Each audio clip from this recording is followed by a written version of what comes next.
چې څوک سورۃ الاخلاص ډیر ډیر وای.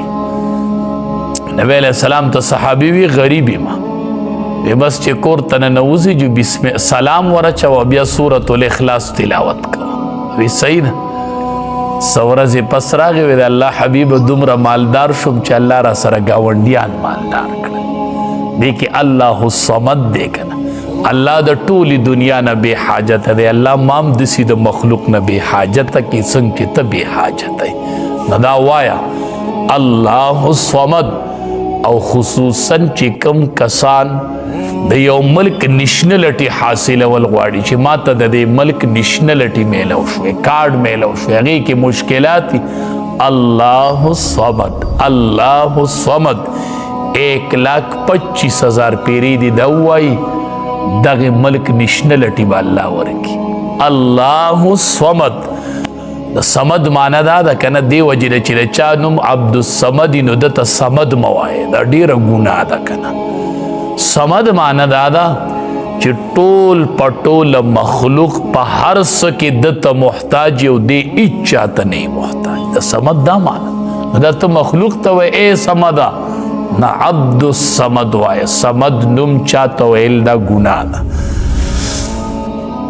نو سبحانه د الله ذات ډیر پاک دی. تاسو الله لونه ثابتوئ. واذا بشر احدهم بالانثى، حال دا دی چې کله زیری ورکړلی چې دی ته په لور سره، نو ظل وجهه مسوده، وګرځي مخ د ده تک تور. په خپله چې د لور زیری واوري څه دی خیالي، وهو کظیم، او د غصې نه ډکې ډک. دا الله وایي، قرآن کې وایي، دا به دې کړي که نه مخې تک تور شي او د غصې نه ډک شي. دا د مشرکینو یو بد خوی و، بد نن دا په مسلمانانو کې پروت دی. مسلمانان لور به یې شوې چاته به پته نه وي، ته بس به وایي لور مې شوې ده نه، څه چل لور مې شوې ده نه. چې زوی وشي نو ملک په خبر کې، ملک په خبر کې، بس لور مې شوې ده نو. او دا د دې زنانو یو بد عادت دی، بد عادت. وی لور وشولنو یو بلا بل سې واشو، یو بلا را کړه بل سې. یقین وکړه چې دا زنانه وای. دا خو تاسو د مشرکینو اقوال، دا به مشرکینو وي، مشرکینو دا خو د مشرکینو خبرې دي. په دې تاسو کپله رسئ. د مور څومره لوی مقام دی.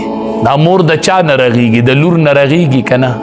دا نن چې ستا مور ده، دا لور وه که نه وه؟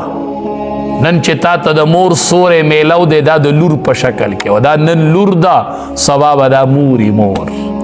چې لور نه مور به د کوم ځای نه راشي. دا ډېر بدخوی دی. الله چې په قرآن کې د اولاد ذکر کړی دی نو انسا، الله مؤنث په مذکر مخکې کړی. الله چې د اولاد ذکر کوي نو د لور ذکر یې اول کړی دی.